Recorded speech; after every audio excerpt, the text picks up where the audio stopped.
Hey guys, it's Allie Burns here from Picks and Parlays. We're going to do something a little different and dish out some handicapping tips. I've got one of the best at Picks and Parlays here to do it. Chip Chirimbes, how are you doing, friend? Well, we're doing very well, Allie. We've had a great run here and we look for it to continue. Well, I love that. And yes, I've noticed you're like right up on the leaderboard over the past 7 days and over the past 30 days.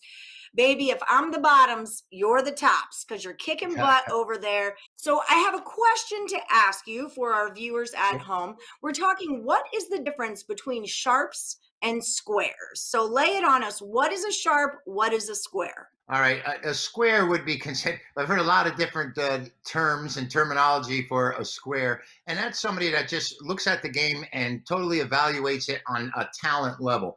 We know this team is better than that team. And then they try and judge whether they're going to bet with or against them according to the points. For the most part, these people like taking the favorite because they're always the better team. If they take the underdog, it's probably because the line's inflated and they think they're getting great value from it. And let me tell you something, Allie.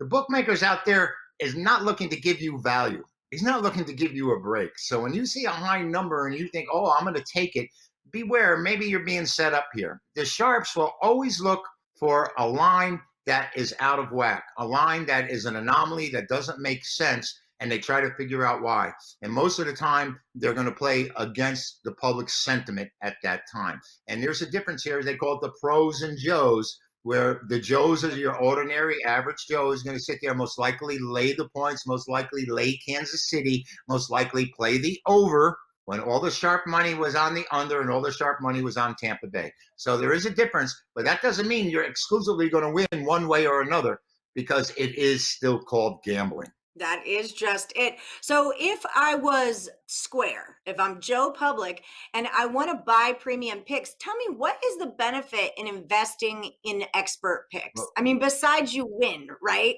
the winning part's the most important thing, I would think. And maybe in time, when you're sitting there and you can see what we do as professionals and which selections, when you go and look at a game and you're purchasing it and you go, gee, I would have had the other side in that game. And maybe you start to understand where we're coming from. We provide analysis for you and give you an idea as to why we're taking this game. And that, I think, is the most, I mean, the picks are valuable, but the information that helps you figure it out in the future about why you're leaning one way or another, I think that is invaluable when we look at, the course of how long you're going to be betting on sports. You don't have to buy premium picks forever, but to get you started, I think it's a great way for you to at least get in the money, right? Because that's what's important Well, too.